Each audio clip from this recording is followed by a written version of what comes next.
औज़ुबिल्लाहि बिस्मिल्लाहिर्रहमानिर्रहीम अल्लाहुम्मा सल्लि अला सय्यिदिना मुहम्मद व अला आलि सय्यिदिना मुहम्मद।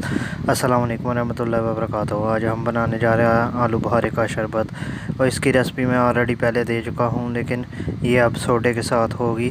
तो इसके लिए आधा किलो मैंने आलू बुखारा लिया है और 8 से 10 टेबल स्पून मैंने चीनी ली है, और हाफ़ टेबल स्पून काला नमक का इस्तेमाल करूँगा। ये अपने ज़ायके के मुताबिक आप कर सकते हैं। अब इसको बॉईल करने के लिए चूल्हे के ऊपर ले जाते हैं। बर्तन लेकर मैंने इसमें 1 लीटर पानी ऐड किया है। आप ज़्यादा भी कर सकते हैं। जब अगर उबाला आएगा इसमें और ज़्यादा आप पानी ऐड कर सकते हैं। उसके बाद मैं इसमें आधा किलो आलू बुखारा जो है वो शामिल कर लूँगा। आप पानी 1 लीटर ही शामिल कीजिएगा, इससे कम नहीं कीजिएगा, और तेज़ आंच पर इसको पकाना है। 10 मिनट आप तेज़ आंच पर पकाएंगे तो इसके छिलके वगैरह ऊपर से उतर जाएंगे, और गुठलियाँ लैदा कर लीजिएगा। पल्प लैदा कर लीजिए, गुठलियाँ लैदा कर लीजिए। आप आंच को तेज़, अगर पानी कम हो जाए तो पानी और ज़्यादा आप इसमें ऐड कर सकते हैं। अब मैं इसके पल्प और गुठलियाँ लैदा करके इसको ब्लेंडर में शामिल कर दूँगा। लीजिए, हमने गुठलियाँ लैदा कर ली हैं, पल्प लैदा कर लिए हैं, और इसको ठंडा होने के लिए छोड़ देना है। तकरीबन नीम गर्म जब होगा तो हम इसको जग में डालकर ब्लेंड कर लेंगे, और 1 मिनट तक ब्लेंड कर लेंगे। इस तरह आपका ये जूस तैयार हो जाएगा।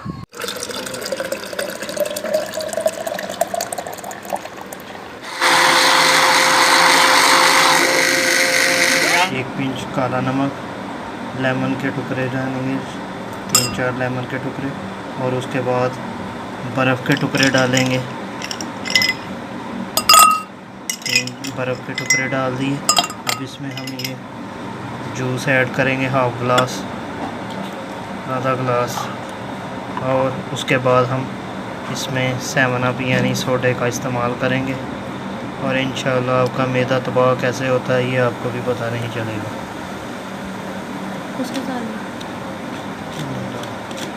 और चम्मच के साथ हम मिक्स कर लेंगे इसको।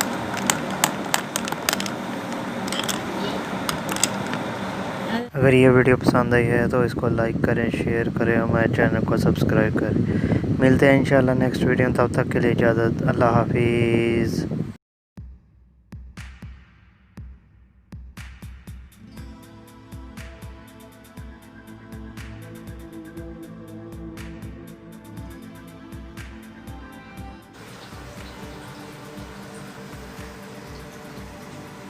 देखिए आपका कंडेंस मिल्क।